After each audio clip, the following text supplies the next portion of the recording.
What's up, guys, and welcome back to another 6-scale figure review with me, your host, That Metro Mania. And today we have something very special. We have the Inbox Studios TaunTaun. Now, you guys have probably never even heard of this group. They're a very small group. I found out about them when I was looking to see if anybody was making a 6-scale Bantha, actually, for my Tusken Raider Boba Fett. And I stumbled onto these guys, and I was like, wow, that's awesome. Do you have any left in stock? And they went, no. But then I discovered they were doing other things. They have a Wampa. Like I said, they did the Bantha. And now we have a TaunTaun, which looks awesome. This thing is great. It is tall. I haven't even seen a figure next to it yet because I just took it out of the box. It's got this great snow base that I'll talk about in a little bit here. But I'm like super ecstatic to have this guy in the collection. So anyway, let's get into it and take a close look at this guy for realsies.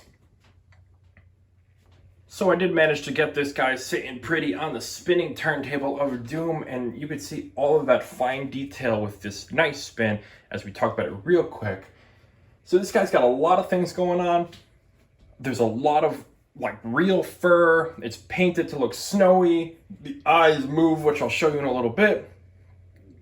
But this guy's jam-packed with awesome stuff, and it wasn't that much money. I'm actually shocked at how cheap this was compared to how like some customs are. This looks like it came right out of the movie props. I'm just look at it. If I told you this was a prop for the movie, you'd probably go, yeah, I believe that, because it's that good. This studio does fantastic work, and I cannot wait to see what they do next. Anyway, let's actually for real take a closer look at the TaunTaun here. So here's my smiling friend here, Mr. TaunTaun. We go way back, and this guy speaks to me. I first fell in love with the TaunTaun, not from Empire Strikes Back, because you don't really get to pay attention to them, but because of Battlefront 2, the new Battlefront 2, not the original one. That was the one where I looked into the eyes of a TaunTaun, and right there I knew we were meant to be friends. And here he is now. So Mr. TaunTaun has this lovely painted fur. You could definitely feel it's painted, but it looks really good. It's got that snowy effect going on it. I can see all the straps and leads that lead back, which are all already placed on there. It does look great. His face so when you get them, it comes unassembled with some pieces that you have to put together, like this right here. It looks a little scary. But you can see back here, there are movable eyes. Due to the paint, they might get a little stuck, but you can unjimmy it pretty easily. But it is awesome that this thing has movable eyes. I can't really tell, but yeah, there is a magnet in there as well, so it does stick in place pretty well. And you can see he's got a bright, happy smile. I love the way these horns are done. I think the sculpting on it is fantastic with that, again, nice snowy effect going on. He just looks ready to go, like he's been deep in the snow of Hoth. Let's see if I can. You gotta like really, there you go. You gotta like really want it. So coming down, you see the neck is pretty similar. It's a nice fur material. Don't knock off the snow like I just did. You can't really see anywhere where it's been connected at all. It's sitting pretty flush on there. It doesn't look like it's been put together in pieces, which is awesome. He got the nice lead coming out of his mouth with the little metal chains right there. That looks really well done. The little nitty-gritty details on this guy were done really, really well. Coming down, if we could, we got the arms, which I don't think are supposed to move, but mine do move. Like this one's really tight and this one's really loose, like it's coming out. Like really coming out. I don't think it's supposed to move. But I haven't been able to, oh, never mind. I got it to sit flush again. But yeah, I mean, it looks really good. We got the saddle here, which does come as its own separate piece. It just sits on top of it like that. You can see the dry brushing and the paint work and all the fabrickiness it's super well done. It's a little Like, they're hard pieces, so I'm not worried about them breaking, but it does look really well done, and it just sits right up here. You don't have to click it in anything. It just sits there. The foot piece where they put the feet also is separate. Same thing. Just on a little strap. You just sit that there, and you sit the saddle on the back, and you've got yourself a TaunTaun ready to go.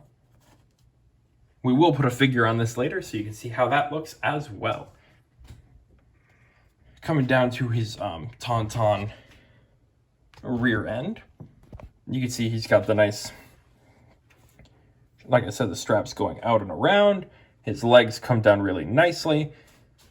Tail comes down into a little curly cube, which I'll show you right now. It looks lovely. This piece does come separate. You just have to attach it. And then his feet do have little imprints in the ground that he puts his feet into on this awesome display base of snow, which you can use for a lot. I mean, if you have any snowtroopers, this will look great for them.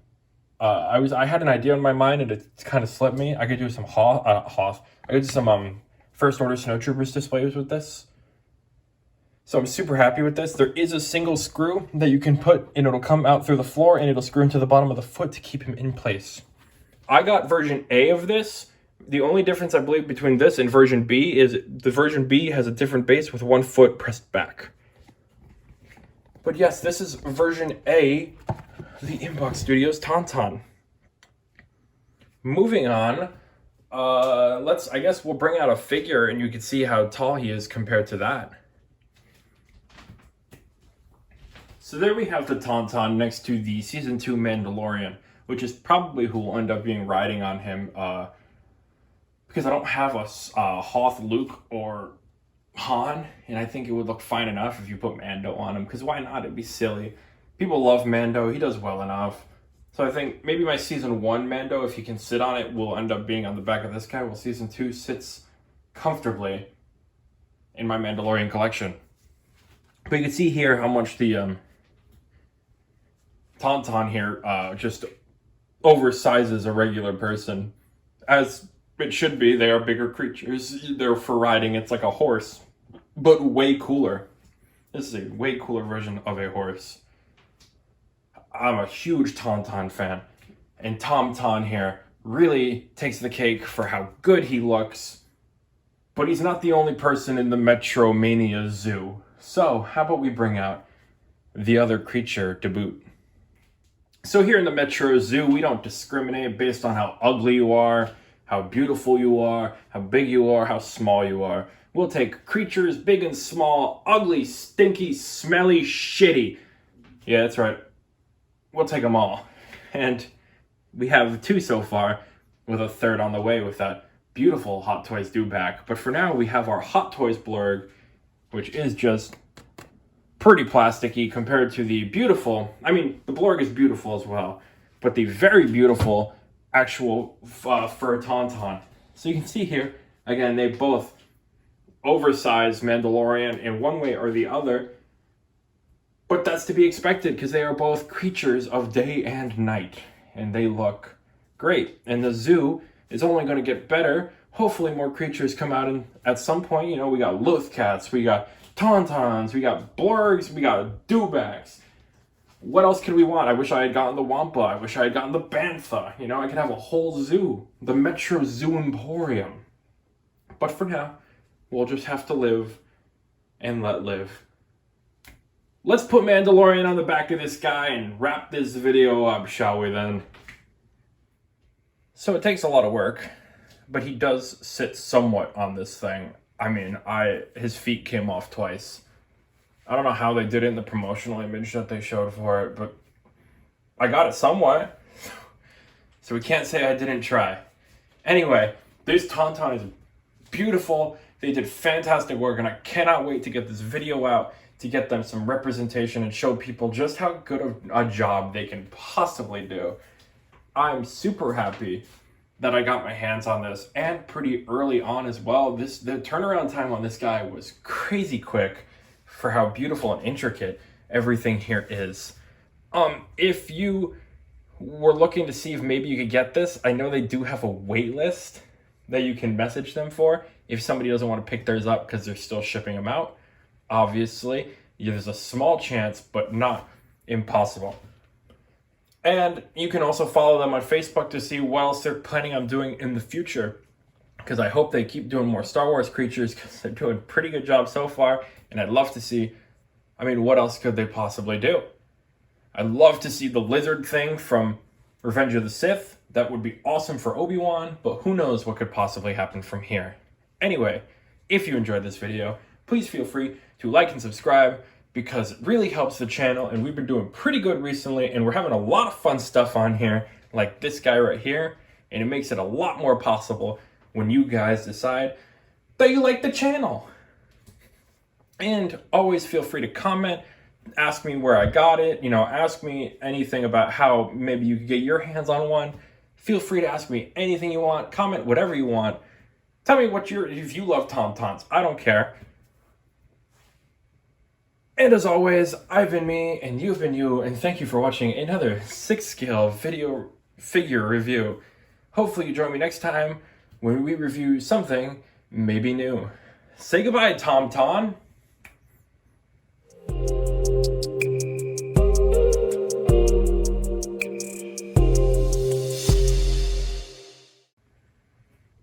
He was supposed to say bye.